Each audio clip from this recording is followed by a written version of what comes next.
Welcome to YouTube channel guys. कल के market के रिगार्डिंग वीडियो बनाया था। आई होप आप सब लोगों ने देखा होगा। अब एक बार के लिए देख लेते हैं ग्लोबल सेटअप कैसा है। ओके, हमारे मार्केट के डेटा कैसा निकल के आया है डे एंड पे, और कौन कौन से स्टॉक्स पे हमें ध्यान देना चाहिए। ओके, तो सबसे पहले ग्लोबल सेटअप में आप ये देखिए डाउ जोन्स का चार्ट क्या हुआ है। डाउ जोन्स में मैं 15 मिनट चार्ट निकालता हूँ इसका। ये देखिए, ये थोड़ा सा आज ओपन होने के बाद में एक सडन नीचे की तरफ सेलिंग आई। सेलिंग क्यों आई 150 से 200 पॉइंट की?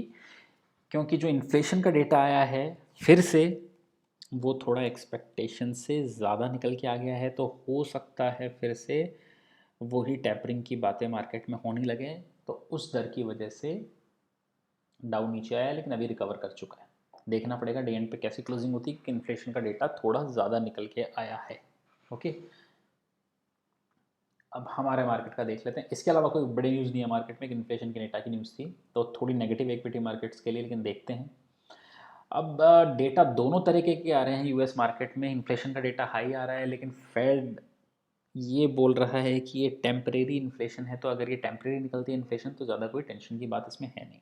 ओके, लेकिन हो अभी मार्केट इसको कैसा लेगा ये देखना पड़ेगा, क्योंकि क्या हो रहा है, हम 15,900 16,000 के पास जब भी जाते हैं कोई ग्लोबल क्यूज आ जाता है या फिर किसी भी रीजन की वजह से सेलिंग आ जाती है। ओके, तो हमने क्या कहा है, लेवल आपको दे रखे हैं 15,950 के ऊपर जैसे ही क्लोज होगा आपको बुलिश जोन में आ जाना है। और बैंक निफ्टी सीधे 16,200 300 के लेवल बहुत जल्दी दिखाएगा उस केस में।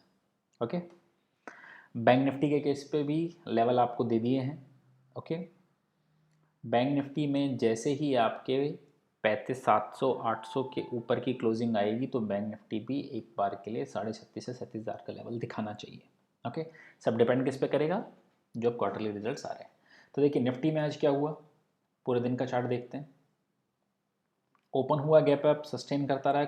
ओपनिंग के बाद से लेके कोई ज़्यादा मूवमेंट नहीं आया। देखिए ओपनिंग का था 1795 पे, 812 पे क्लोज हो गया। वही 20 30 40 पॉइंट के रेंज में पूरे दिन घूमता रहा। अभी क्या चार्ट पे कुछ नेगेटिव या पॉजिटिव फॉर्मेशन बना है क्या? ऐसा कुछ भी नहीं है, नॉर्मल चार्ट है।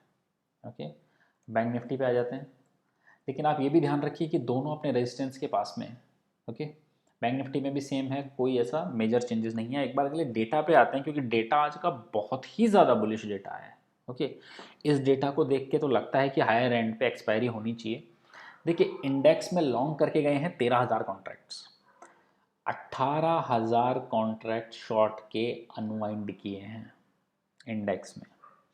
लॉन्ग लेके गए हैं स्टॉक फ्यूचर्स में 7,000 कॉन्ट्रैक्ट्स और 3,000 कॉन्ट्रैक्ट शॉर्ट्स के अनवाइंड कर दिए। Totally bullish data. अब सबसे जो बुलिश डेटा है वो देखिए अब आप क्या है।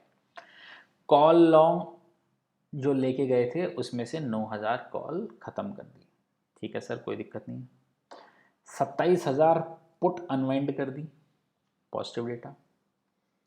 कॉल जो शॉर्ट थी, ये बहुत ही क्रूशल डेटा है, जो कॉल शॉर्ट थी उसमें से 25,000 कॉल अनवाइंड कर दी। कॉल्स में कोई शॉर्टिंग नहीं करके गए। निफ्टी 15,800 के ऊपर आया है, 900 पे रेजिस्टेंस, लेकिन कॉल में कोई शॉर्टिंग नहीं है।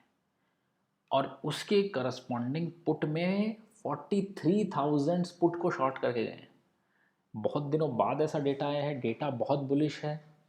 अगर ग्लोबल मार्केट से कुछ रिएक्शन या नेगेटिव फ्लो ज़्यादा नहीं होता है तो 15,900 तो जाना ही चाहिए एक बार के लिए इस डेटा के बेसिस पे। और नीचे जैसे ही आएंगे तो एक सपोर्ट आना चाहिए।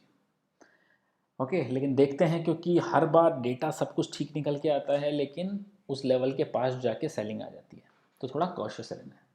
अब किन स्टॉक्स पे ध्यान देना है? देखिए ये स्टॉक चला नहीं है पिछले क्वार्टर रिजल्ट्स के बाद से लेके अब तक, बल्कि एक करेक्शन ही दिखा रहा है। 3300 का हाई था, 3,090 पे आ चुका है। अगर हम ओपनिंग अप थीम की बात कर रहे हैं तो उस केस में जुबिलेंट फूड बहुत बड़ा बेनिफिशियरी है उस चीज़ का। ओके, तो इस स्टॉक पे ध्यान देना चाहिए। रिजल्ट भी इसी मंथ हैं, लेकिन एक 3,000 के अगर नीचे की क्लोजिंग आएगी तो निकल जाना चाहिए। 2 दिन पहले ही आई थिंक लास्ट वाले वीडियो में ही आपको HDFC लाइफ दिया था।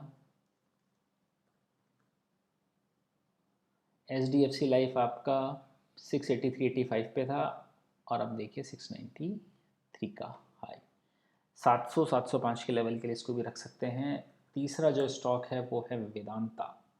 इसके भी क्वार्टरली रिजल्ट्स की डेट आ गई है, इसी मंथ है। जैसे मैंने कहा ये मंथ पूरा एक्शन पैक रहने वाला है। क्वार्टरली रिजल्ट्स की डेट आ चुकी है वेदांता के, हो सकता है बहुत ही पॉजिटिव डेटा आए मेटल सेक्टर में।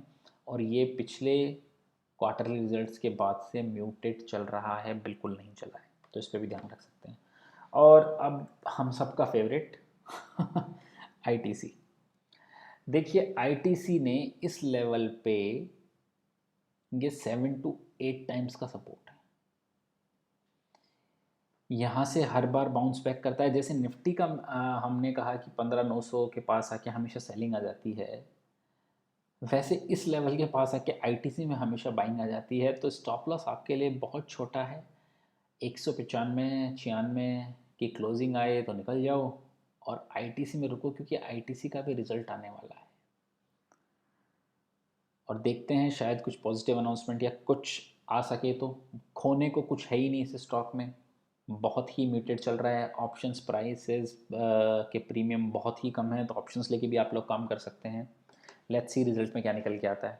ओके, सो ये 4 स्टॉक्स बता दिया आपको, निफ्टी और बैंक निफ्टी का डायरेक्शन व्यू बता दिया, लेकिन ध्यान रखिएगा, कॉशियस रह के चलिएगा ऊपर के लेवल्स पे। ओके गाइस, आई होप आपको वीडियो अच्छा लगा होगा। अगर अच्छा लगा है तो लाइक कमेंट और शेयर कर दीजिएगा। Thank you guys, thank you for watching.